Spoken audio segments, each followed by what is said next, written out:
The groom wasn't meth, groom wasn't me, so I chose to leave. I was born the sole heir to a Manhattan dynasty, a nepotism baby in the truest sense, but with a twist. The net worth of your average rich kid wouldn't even cover the allowance my father tried to force on me. In college, I met Vanessa Vance. We connected instantly and fell into a deep, consuming rhythm. After graduation, I told her I wanted to marry her and take her home to meet my family. She stopped me, her eyes blazing with ambition. No, I want to be the one to marry you, but you have to wait until I've made it.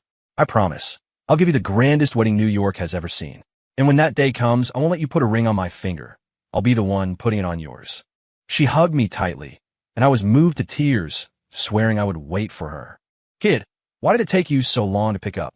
My father's voice boomed through the phone, immediately launching into a lecture. Dad, I'm still young. I don't know anything about the business. I can't come back and take over the empire yet. Let me get some real-world experience, and then I'll come home. You brat, how many times have you turned me down? Do you even want this family? Do you recognize me as your father? He huffed. I'm wiring you $100 million. Think it over, then come home. He hung up before I could protest. At that time, Vanessa and I were living in a cramped, 400-square-foot walk-up in Queens. Her heart was set on conquering the world. I wanted to use that $100 million to secretly mold her into a super CEO. Vanessa walked up behind me and wrapped her arms around my waist. Caleb, what's wrong? Did I hear someone telling you to go back somewhere? I rubbed my nose, guilt rising. Nothing. Just my dad asking when I'm coming home. He thinks it's time I settled down. I felt Vanessa stiffen against my back. Then, her voice turned soft again. Caleb, don't rush. Wait until I've made my mark. I promise to give you the most luxurious wedding in the world. Every man on earth will envy you. I believed her. The first time she said it, she had wept with such sincerity. I had no reason to doubt her heart. 2 years flew by.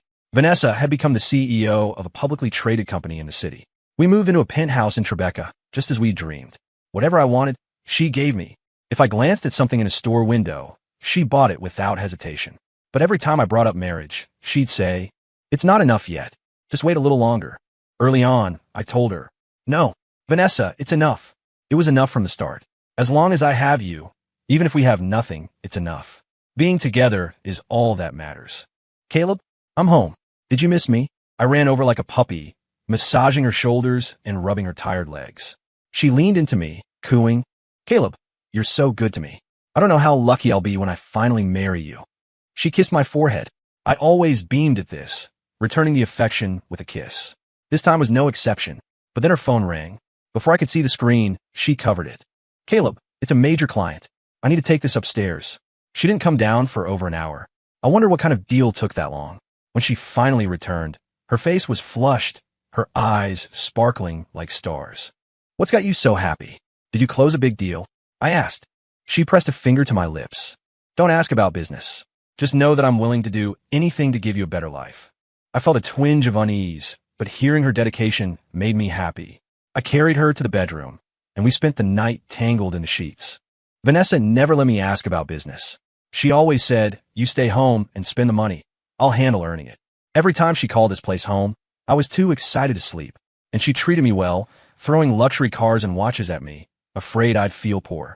But nothing in the business world could truly be hidden from me. I was, after all, the heir to the Sterling family. My family's influence didn't just cover New York, it spanned the globe. Initially, she was self-made and struggling, but hard-working. With my secret infusion of capital, even a fool could have succeeded. But then my family's private investigator sent me photos. Mr. Sterling, these were taken recently. The photos clearly showed my girlfriend, Vanessa, dining at Loup Bernardin with another man. I scolded the investigator. It's just dinner. Don't overthink it. Vanessa is a businesswoman. Dining with clients at high-end restaurants is normal. But sir, I investigated the man. He runs a subsidiary brand under our family umbrella. His assets are barely in the single-digit billions, so you've likely never met him. If that's the case, it's easy. I said, have him throw some business Vanessa's way. But sir, according to my investigation, they have no business relationship. I let it slide, but a seed of doubt was planted in my heart, ready to sprout. Until one day Vanessa called me. Caleb, I'm drunk. Can you come pick me up? He sped over. When I arrived at the VIP room, a tall, handsome man was helping her out. I stared at the scene, shocked. The old Vanessa would have broken a man's hand if he touched her, then apologized to me profusely. Caleb, are you upset? I didn't want him to touch me. She would have curled into my arms like a kitten seeking forgiveness. But this time, she just gently pushed him away. Stop messing around. Can't you see my boyfriend is right there? Stop messing around? I thought. Does that mean he can mess around when I'm not here? I felt a hollow ache in my chest, but when to take her from him. As I did, the man whispered, "You must be Caleb Sterling. Nice to meet you. I am Julian Thornton. We'll be seeing each other again." I wondered why he whispered if he just wanted to introduce himself, and what seeing each other again meant. Vanessa never let me near her business partners. I replied politely, "Yes, I'm Caleb." On the drive back, Vanessa, reeking of alcohol, nuzzled my neck. "Caleb, just wait a little longer. I'm almost there. When I make it, I'll give you that grand wedding, make up for everything, and give our youth a perfect ending."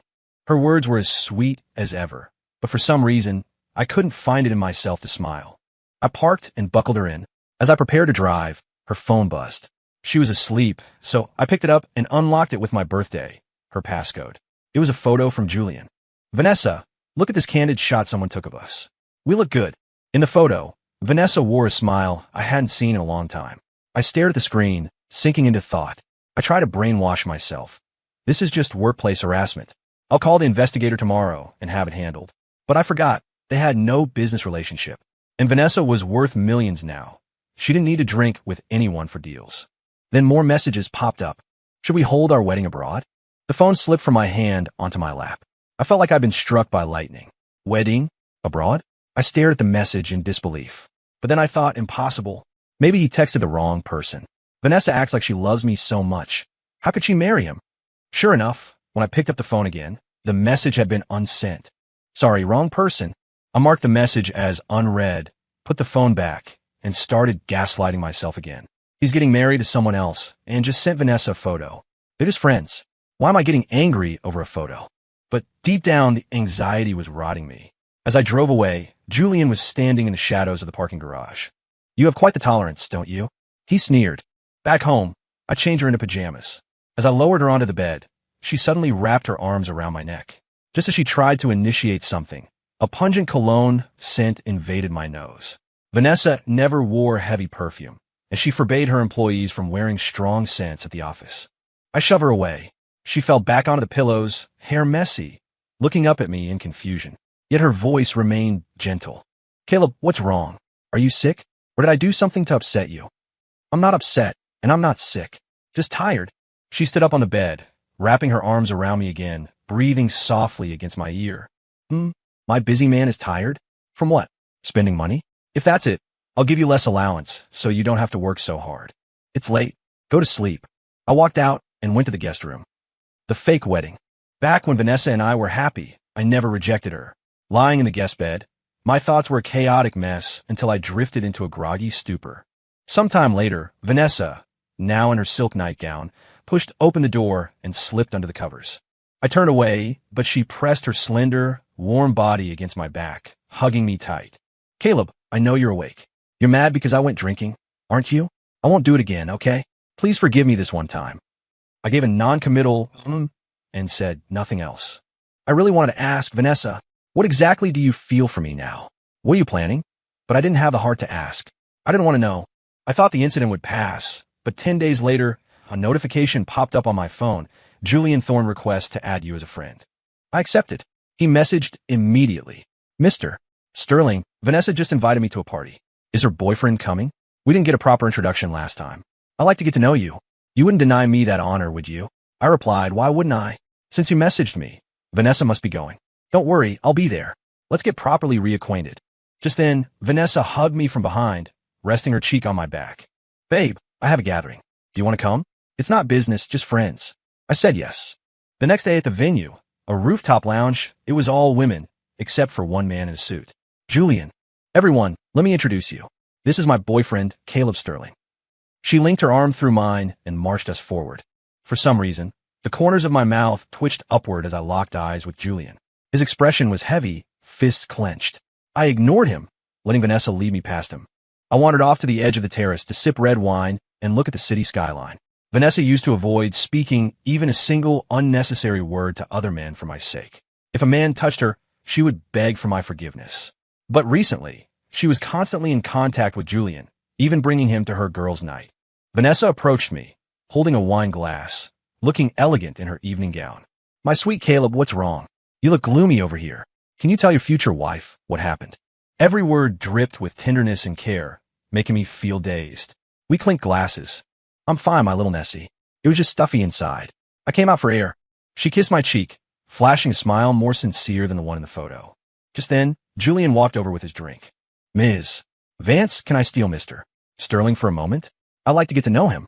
Vanessa's face instantly darkened.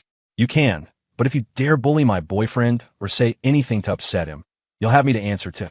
The threat seemed out of place, overly aggressive. Julian didn't speak, just raised his glass and smiled. Once Vanessa left, Julian's face twisted into a smirk. Mr. Sterling, you don't seem happy today. Not unhappy, just didn't really want to come. Julian swirled his wine, looking smug. I sent those messages that night, and it's all true. I was standing right behind your car. I saw you read them. Vanessa is indeed marrying me. In 3 days, actually. She told me it's just a fake marriage to help me deal with family pressure, a strategic alliance. But I'm telling you, he leaned in close to my ear. I'm not just going to marry her. I'm never going to divorce her. My heart turned to ash. The next second, Julian grabbed me and threw himself off the terrace into the pool below, dragging me with him. Splash. He started screaming immediately. Help! Vanessa, where are you? Help me! Hearing the cries, Vanessa sprinted over. Seeing no sign of me on the deck, panic seized her. She saw 2 figures thrashing in the water. The pool lights were dim. She couldn't tell who was who. An excellent swimmer, she dove in without hesitation. She reached one of us. Vanessa, are you here to save me? Julian sputtered, choking on water. Recognizing the face, Vanessa immediately shoved him away and swam frantically toward the other figure. Julian's expression turned darker than the water. She reached me, grabbed me, and dragged me to the poolside. Julian, who could swim perfectly well, climbed out quietly. His eyes were red with rage. I looked at him, smiled weakly, and then passed out. Vanessa didn't even glance at him. She stared only at me, patting my face. Caleb? Caleb? Can you hear me? Answer me. Don't scare me. Seeing no reaction, she broke down wailing. She screamed at the bystanders. What are you staring at? Call 911. Beep, beep, beep. I woke up in a private hospital room. The ceiling spun. I turned my head to see the heart monitor and Vanessa slumped over the bedside. I picked up my phone and checked the date. Isn't today their wedding day? I murmured. Caleb, you're awake. Vanessa bolted upright. Do you know how scared I was? I was afraid you wouldn't wake up. If you didn't wake up, what would I do? Yeah, what would you do? She used to say I was her heart, her eyes. That as long as I lived, her heart beat for me. I smiled bitterly. Thank you. It's been hard on you. Vanessa froze. Panic flickered in her eyes. Why are you thanking me? What's wrong with you lately? You must be hungry. She wiped her tears, stood up, and straightened her clothes. Wait here. I'll go buy you some food. She rushed out. I sighed and closed my eyes. Less than a minute later, the door opened. Julian walked in and sat in the chair Vanessa had just vacated. Unexpected. She didn't save me, her fiancé. She saved you, the freeloader. I don't know why she's so blind for you. She even postponed our wedding for this. You really have some skills. I underestimated your status in her heart. But don't worry, he continued. I don't blame her for saving you first. Because she apologized to me. Julian played a recording on his phone. Vanessa apologizing profusely. Anyway, I won't bore you. She'll be back soon. Just a heads up. She's going to tell you she needs to go abroad. Be prepared. He smirked. As he opened the door to leave, he looked back. I hope Mr. Sterling can step aside and let us be. When Vanessa returned, I was sitting up. Caleb, look. I bought your favorite pan-fried dumpling from that hole-in-the-wall spot, and hot milk with sugar. Her concern seemed genuine. How could she love me and marry him at the same time? My tear ducts burst, tears streaming down my face. Seeing me cry, Vanessa panicked and started crying too. She hugged me, wiping my tears. What is wrong? Why do you ignore me sometimes, and now you're crying? Please stop crying. I'll marry you. I'll marry you, okay? Just stop crying. My sobbing slowed. Really? You really want to marry me?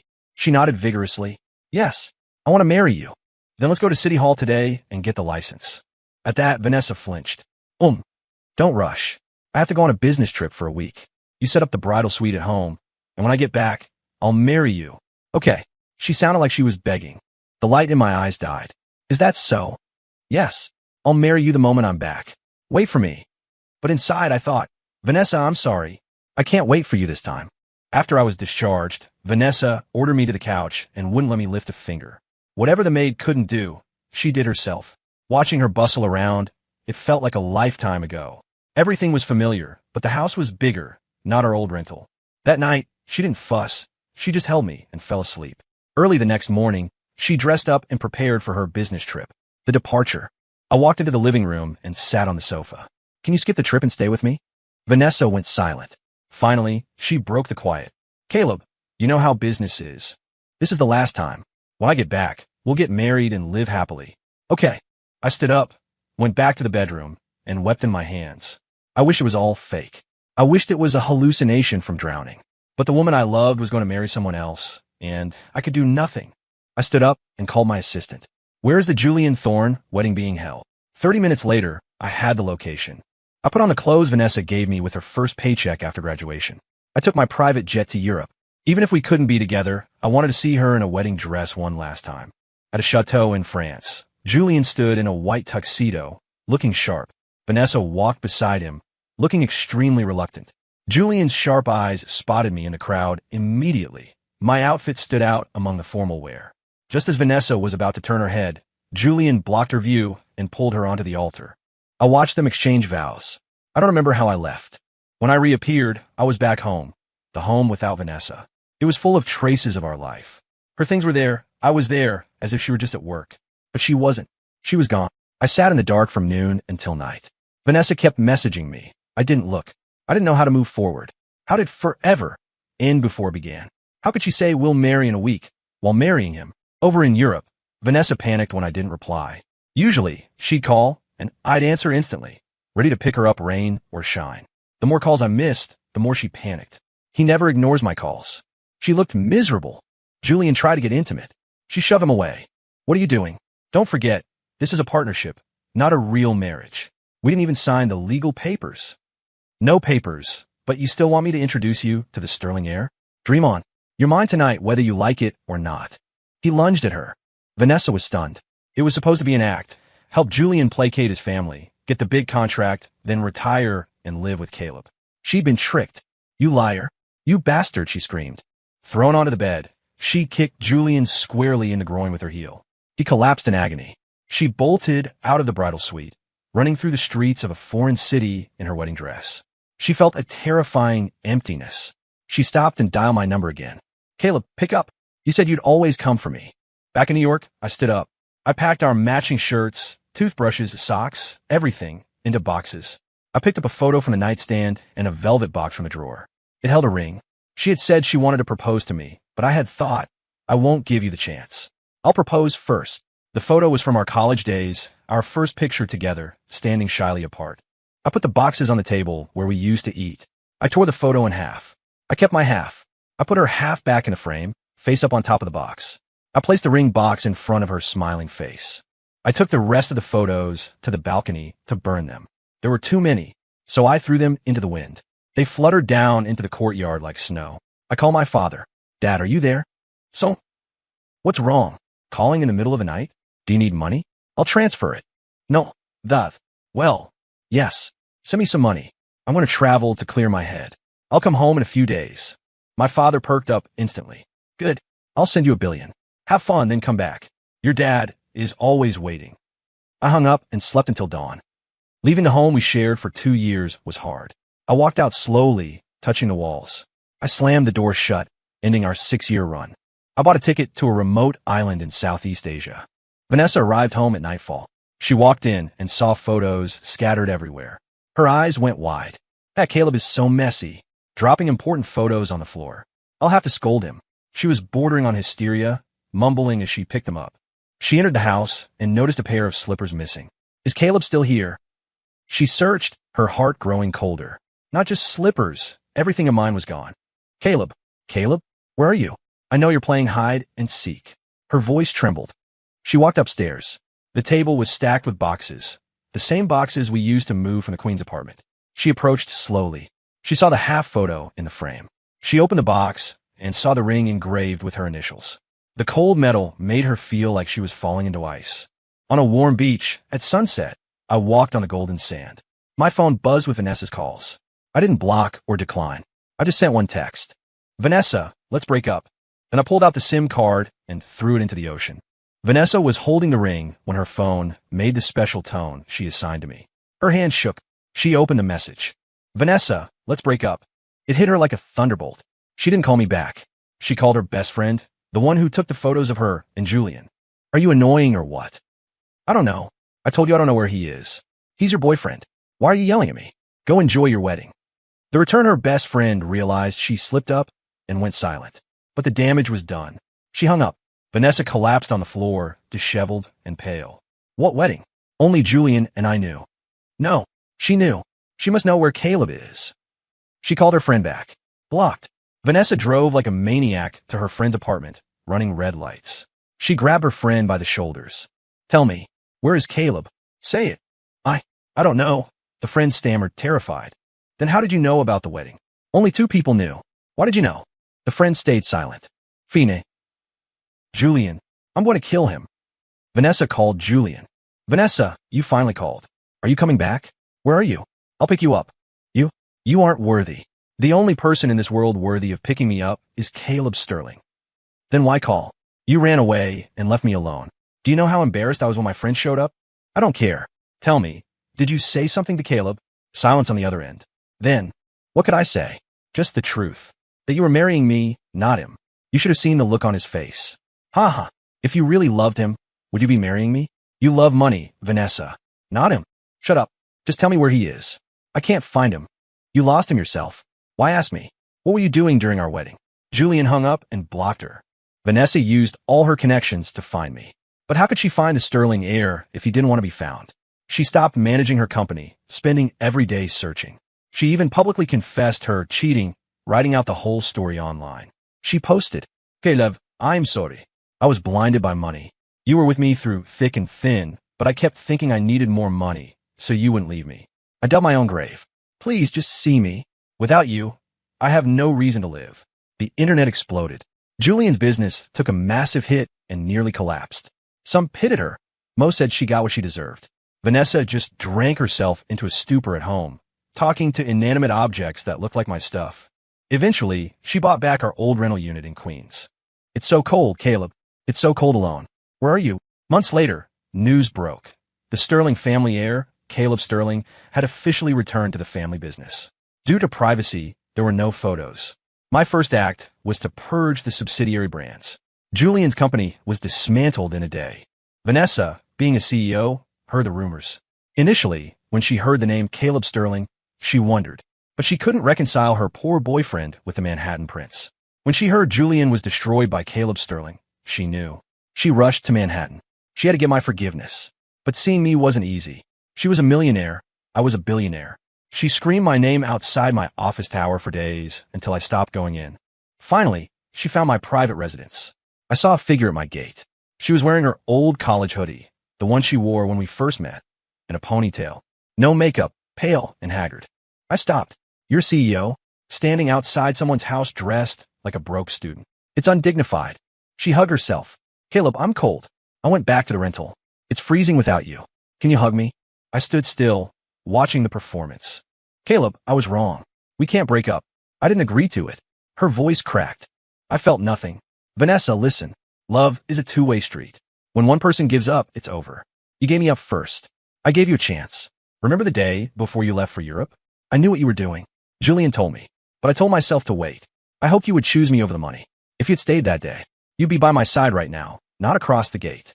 No, believe me, it was for us. I just wanted to make enough money so we'd never be apart. I realized too late that I'd blocked my own path. She wept. Enough. Move. You're blocking my driveway. No, Caleb. Come home with me. Let's get married right now. I know you're just mad. He stood firm. Vanessa, City Hall is closed, and we are finished. I pushed past her and walked toward my front door. Caleb, you were never like this. You never pushed me. I turned around. You knew who I was. But where were you when I loved you with everything I had? Now that I don't love you, you stalk me and beg for marriage. Am I a dog you can call over and kick away whenever you want? She shook her head wildly. No, I'm sorry, please. I don't want anything else. Just you. Vanessa, I will tell you one last time. We are over. Do you understand? She grabbed my arm, screaming. No. Who are you? You're not Caleb. Caleb loved me. Give him back to me. I ignored her and went inside. From a second-floor balcony, I watched her squatting by the gate. She looked up and saw me. I used to wait for her on this balcony. I knew you still cared, she shouted. I scoffed. Ms. Vance, don't flatter yourself. I just don't want a liability lawsuit if you die on my property. Please leave. The crash she left, defeated. But the next day, she stormed my office building. She climbed to the roof wearing a wedding dress. Crowds gathered. I heard someone was jumping and rushed up. Are you insane? Get down, I shouted. She screamed back. Caleb, I'm not crazy. I just want you to marry me. She held up the ring I had left behind. I shook my head. That ring belongs on Julian's finger. Why bring it to me? No, you said you'd put it on me. Put it on me now, please. She smiled a broken, tragic smile. Say you'll marry me. Carry me down. I didn't move. She looked dead inside. Just as she prepared to jump, a firefighter tackled her to safety. She collapsed in the wedding dress, sobbing. I turned and walked away. I thought that was the end. She disappeared for a while. I went back to my life. Until one day, she appeared at the company in trance again, wearing the wedding dress, holding a bouquet of white roses. I walked out, and the crowd parted, staring. What is this performance now? I asked. She stepped forward.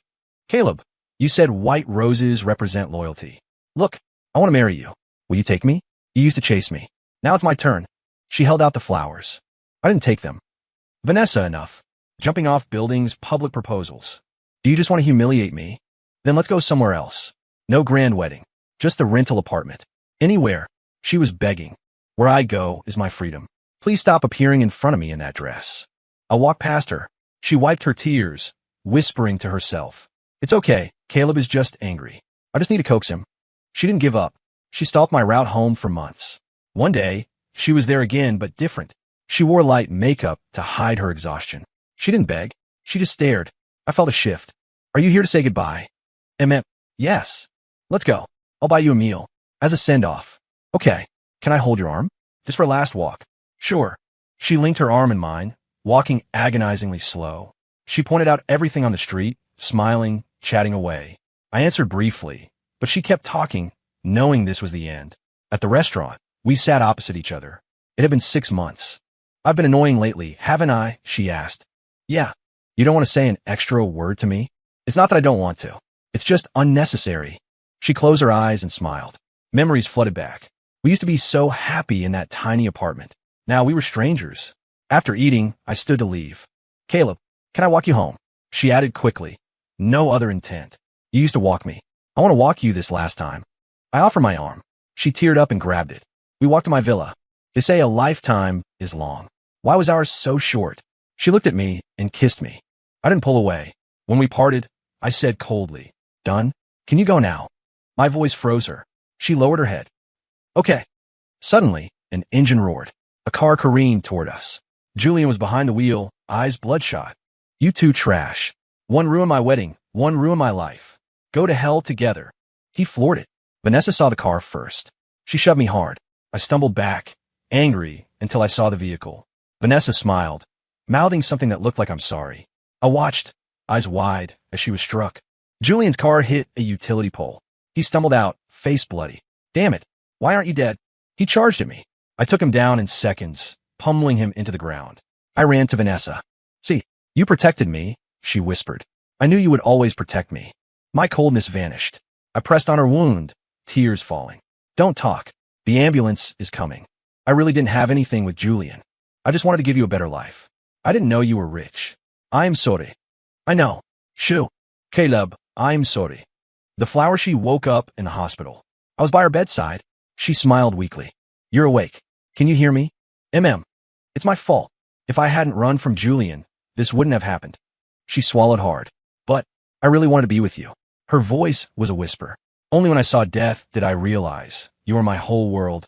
If you hadn't been there, all the money in the world wouldn't have saved me. I let the tears fall. The world is strange. Some things are out of our control. Yeah. Don't think. Just heal. She nodded. She spent the next months recovering. When spring arrived, she contacted me. Can we take a walk by the river? We met. The world was blooming. Vanessa wore a sun hat and a floral dress. We stood shoulder to shoulder. She picked a small red flower and handed it to me. Thank you. She looked down. Is there really no chance? The wind brushed our faces. There is, but I don't know if fate is willing. Her eyes lit up. I handed the flower back to her. Here, a flower for you. She looked confused. Count the petals, I said with a sigh. If it's an odd number, we have no destiny. If it's even. Vanessa nodded. Okay, I'll start. 1, 2, 3.